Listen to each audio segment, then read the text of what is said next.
A casino takes in money from people who know, statistically, that they will lose. The house edge is built into every game. Blackjack gives the casino roughly a 1 to 2% advantage. Slot machines hold somewhere between 6 and 15% of every dollar wagered. Over thousands of hands and millions of spins, these small percentages become enormous sums. So owning a casino should be one of the safest bets in business. You're the only player at the table who never has to get lucky. That logic makes perfect sense, and it's almost entirely wrong, not because the math doesn't work, but because the math is the least important part of the business. The house edge generates revenue, but revenue is not profit, and the distance between those two numbers is where most casino owners go broke. Here's the question nobody asks when they fantasize about owning a casino. If the odds always favor the house, why have so many casinos filed for bankruptcy? Atlantic City lost 4 casinos in a single year. 2014. Caesars Entertainment, one of the largest gaming companies in history, filed Chapter 11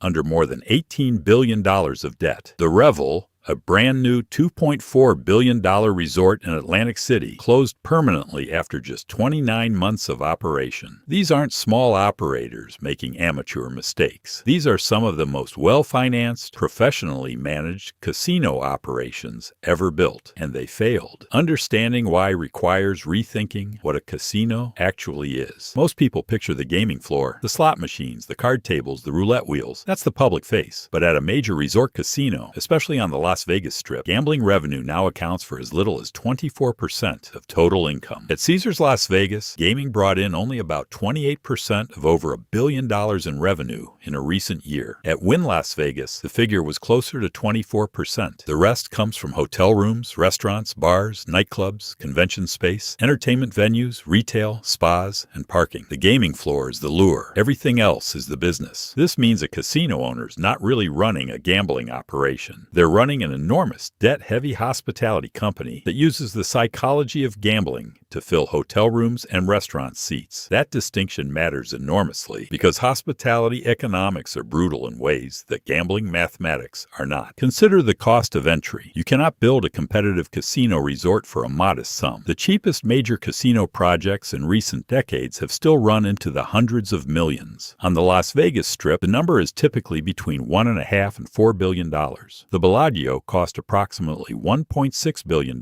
when it opened in 1998, equivalent to roughly $3 billion today. The Cosmopolitan ran about $3.9 billion. The Resorts World Las Vegas project was estimated between $2 and $7 billion when complete. These are not investments you fund from savings. They require massive debt financing, and that debt creates a ticking clock from the moment the doors open. A casino resort carrying, say, $2 billion in debt at a moderate interest rate might owe more than $100 million per year in interest payments alone before it serves a single customer, hires a single dealer, or lights a single slot machine. That number doesn't flex with demand. It doesn't care if there's a recession, a pandemic, a new competitor across the street, or a shift in consumer preferences. It arrives every quarter, every month, regardless of revenue. This is the hidden architecture of the casino business. Nearly everything is a fixed cost. The building exists. The mortgage exists. The staff must be paid, whether occupancy is at 96% or 60%. Utilities for a 2 million square foot resort run into the tens of millions annually. Property taxes alone on the Bellagio exceed $23 million a year. Insurance adds another $10 million. Maintenance and repairs on a building of that scale cost over $50 million annually. These numbers don't shrink when business slows down. And then there's labor. Casino resorts are among the most employee-intensive businesses in existence. A property like the Bellagio employs thousands of workers, dealers, housekeepers, servers, bartenders, security personnel, surveillance operators, valets, concierges, engineers, marketing staff, compliance officers, IT specialists. On the Las Vegas Strip, total payroll across all departments has averaged roughly 30% of revenue in recent years. For a large strip casino generating $1.8 billion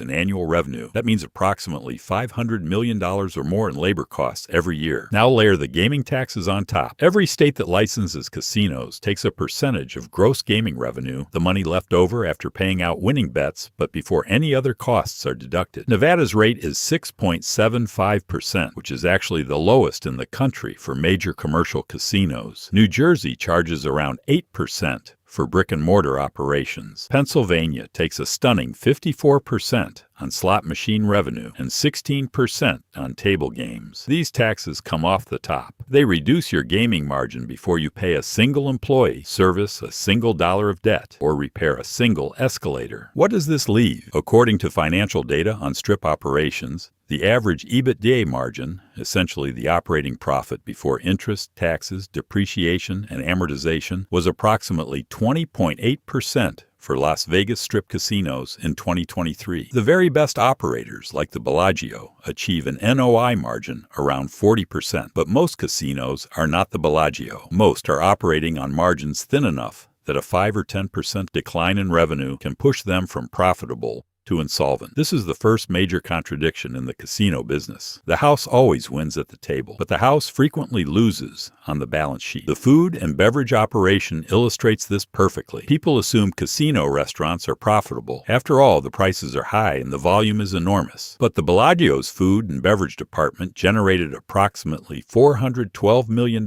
in revenue in 2024. While spending about $314 million to operate it. That's a departmental profit margin of roughly 24%. Sounds reasonable until you realize that these numbers don't include the cost of the physical space those restaurants occupy, the marketing that drives traffic to them, or the debt service on the billion-dollar building they sit inside. At many less prestigious casinos, the food and beverage operation actually loses money outright. It exists to keep gamblers on property, not to generate its own profit. Hotel rooms work similarly. They're highly profitable on a departmental basis. The Bellagio's rooms department runs at about a 75% margin when measured against direct departmental costs. But filling those rooms requires the entire apparatus of the resort to exist. The casino floor, the restaurants, the shows, the pool, the reputation. You don't build a 3,900-room hotel tower in isolation. You build an entire ecosystem that justifies people paying $300 a night for a room that costs you roughly $90 per night to service. This brings us to comps, the free rooms, meals, drinks, and show tickets that casinos give to gamblers. Comps are not gifts. They're calculated investments. A casino host evaluates each player's theoretical win, the amount the casino expects to earn based on the player's average bet size,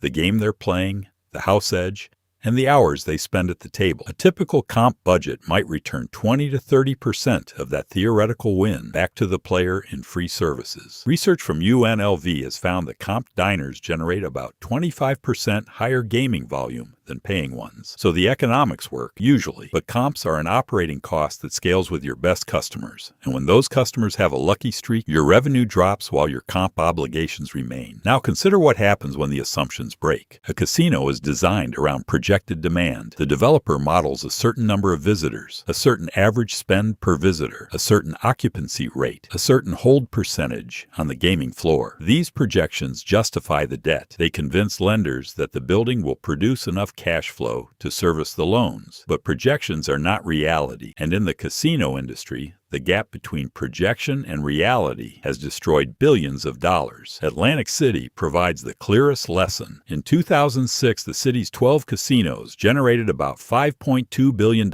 in gaming revenue. By 2014, that number had fallen below $2.4 billion, a decline of more than 50% in 8 years. The cause wasn't that people stopped gambling. The cause was competition. Pennsylvania legalized casino gaming in 2004. And by 2010, casinos had opened within driving distance of millions of Atlantic City's core customers. New York, Maryland, Delaware, and Connecticut expanded their own gaming operations. Suddenly, the retiree from Philadelphia, who used to drive 90 minutes to Atlantic City, could gamble 20 minutes from home. The bus tours from New York, once a pillar of Atlantic City's customer base, thinned out as options multiplied closer to the city. The revenue that supported 12 casinos now had to support an industry facing existential geographic competition, and the buildings were already built. The debt was already owed. The staff was already hired. The fixed costs did not care that half the customers had disappeared. 4 casinos closed in 2014 alone: the Atlantic Club,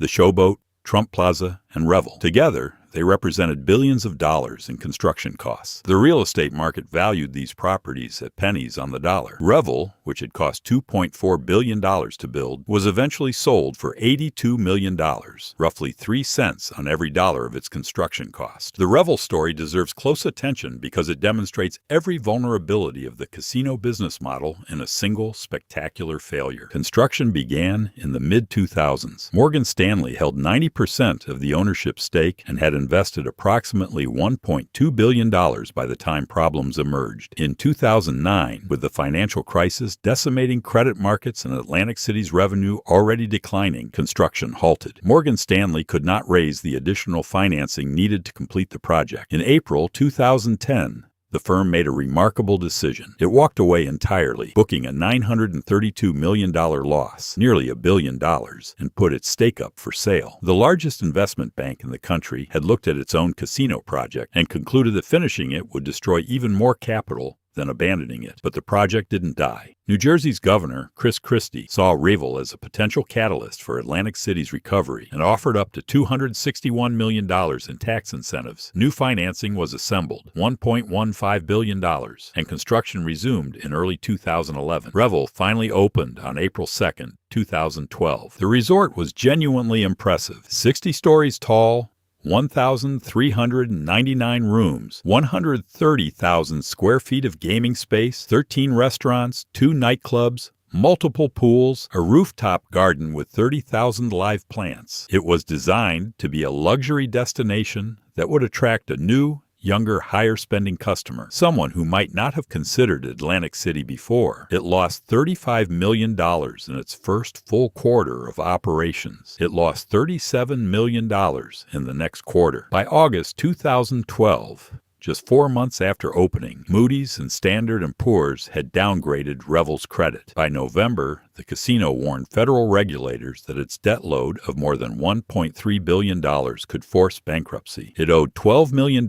in unpaid property taxes and $51 million to contractors. Several factors converged. First, Revel opened as a completely non-smoking casino, a philosophical choice in a market where competitors allowed smoking. Industry observers and competitors later pointed to this as a significant miscalculation. Whatever the health merits, the policy drove away a core segment of the heavy gambling demographic in a market where they could simply walk to the next property. Revel eventually reversed the policy in early 2013, adding a smoking area, but the reputational damage was done. Second, Revel targeted a luxury customer in a market that was hemorrhaging customers overall. It was trying to attract new visitors to Atlantic City at precisely the moment the city's customer base was collapsing. The assumption embedded in the project's financing was that a sufficiently premium product could create its own demand. That assumption failed. Third, and most critically, the debt was catastrophic relative to the revenue. Revel carried over $1.5 billion in debt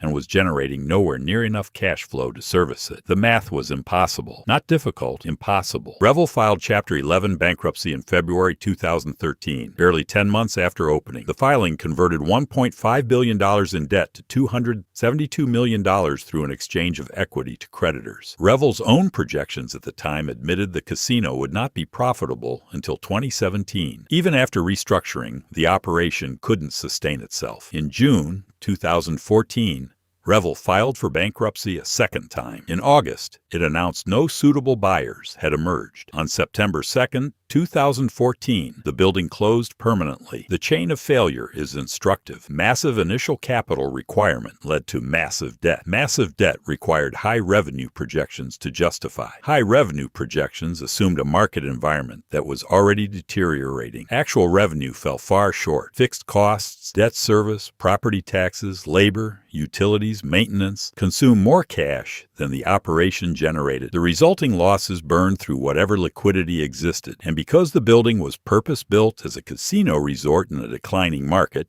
it had almost no residual value for any alternative use. This chain, capital requirement, debt, optimistic projections, revenue shortfall, fixed cost, death spiral, is not unique to Revel. It has played out in various forms across the industry for decades. Caesars Entertainment, the parent company of more than 50 casino properties and one of the most recognized brands in gambling, accumulated approximately $18 to $20 billion in long-term debt following its leveraged buyout by private equity firms Apollo Global Management and TPG Capital in 2008. The buyout was financed almost entirely with debt, the classic private equity strategy of using borrowed money to acquire a company and then loading that debt onto the company's own balance sheet. For nearly 7 years, Caesars staggered under this burden, selling assets and restructuring before its operating subsidiary finally filed Chapter 11 in January 2015. Here is what makes the Caesars case revelatory. The casinos were still operating. The gaming floors were still profitable. Customers were still showing up, but the debt from the acquisition was so enormous that no amount of operational success could overcome it. The business worked, the financial structure didn't. This is the equivalent of a restaurant that serves excellent food, fills every table every night, and still goes bankrupt because the landlord charges too much rent. And this introduces the most counterintuitive insight about casino ownership. The gambling operation itself, the part with the guaranteed mathematical edge, is often not where the money is really made, and almost never where the money is lost. The money is lost in the capital structure, in the leverage, in the bet that the owners made when they decided to borrow $2 billion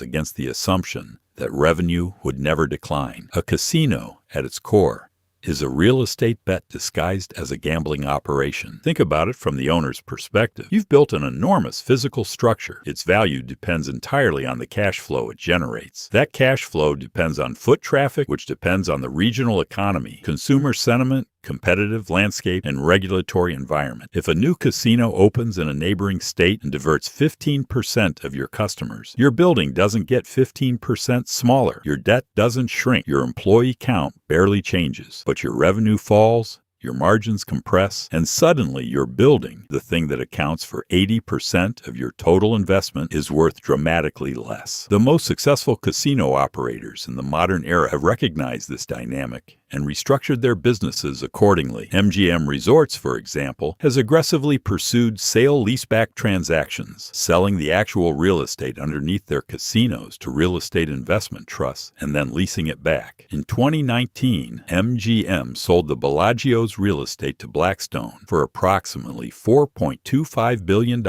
while retaining the right to operate it under a long-term lease. This removes the massive real estate asset from MGM's balance sheet, frees up capital, and separates the operating risk from the real estate risk. But it also means MGM is now a tenant in its own casino, paying rent regardless of performance. This strategy has become widespread. The largest casino companies increasingly don't own their own buildings. They are, in essence, management companies operating inside structures owned by institutional investors. The casino owner, in the traditional sense, barely exists anymore at the highest levels of the industry. For the smaller operator, say someone trying to build or acquire a single casino, the economics are even less forgiving. The regulatory cost alone can be staggering. Applying for a gaming license in states with rigorous processes can cost hundreds of thousands of dollars in application fees, legal fees, and investigation costs, and the process can take well over a year with no guarantee of approval. Background checks for key personnel can extend to family members and business associates. Any prior regulatory issue, financial problem, or questionable association can disqualify an applicant. The regulatory structure is designed specifically to make entry as difficult and expensive as possible, which is both a barrier and, for incumbents, a form of protection from competition. Once licensed, the operator faces a competitive environment where the product is essentially undifferentiated. A blackjack table is a blackjack table. A slot machine at one casino runs the same software as a slot machine at another. The only differentiators are location, atmosphere, brand, service quality, food, and the size of your comp budget. None of these are cheap. All of them require continuous reinvestment. A casino that stops renovating, stops updating its restaurants, stops investing in its entertainment offerings, quickly becomes the place customers used to visit. Capital expenditure is not optional. It is a permanent, non-negotiable cost of remaining competitive. The Bellagio, arguably the most successful casino ever built, spent over $53 million on repairs and maintenance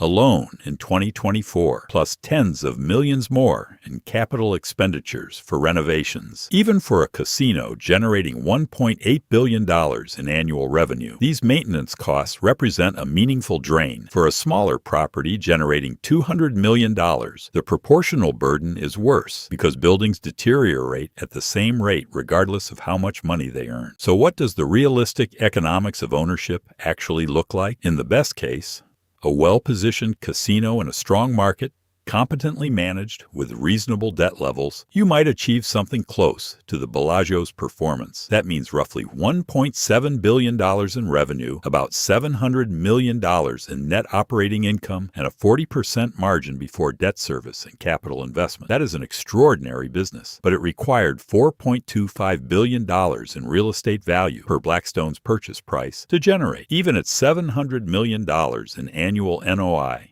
the capitalization rate is about 6%. That's a reasonable return on real estate, but not an exceptional one, and it's achieved only by the very best operator in the very best market. In the realistic successful case, a well-run regional casino might achieve EBITDA margins in the low 20s, service its debt comfortably, and generate steady but unspectacular returns for its owners, assuming no new competition enters the market, no regulatory changes increase tax rates, and no economic downturn suppresses consumer spending. The business works, but it requires everything to go more or less according to plan, indefinitely. In the realistic negative case, which describes far more casinos than most people realize, a property struggles with one or more of the following: excess competition in its market, leverage taken on at peak valuations, declining regional demographics, rising labor costs, increasing regulatory burden, or the simple aging of its physical plant. The property produces enough revenue to look alive, but not enough to fund necessary reinvestment, while also servicing debt. It enters a slow decline where deferred maintenance drives away customers, which reduces revenue, which forces further deferred maintenance. The building dies from the inside out. In the failure case,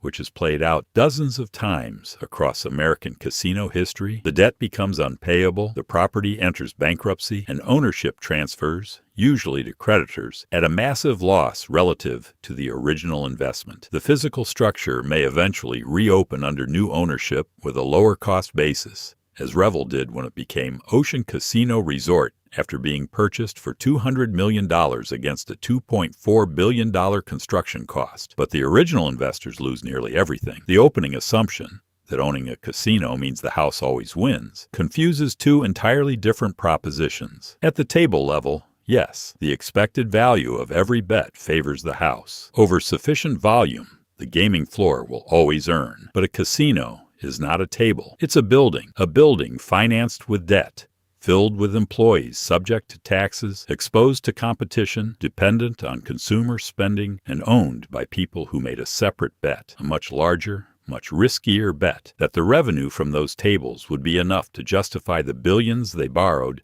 to put a roof over them. The table always wins. The building often doesn't. And the economics of owning a casino are really the economics of that second bet, the one where the house doesn't have an edge at all.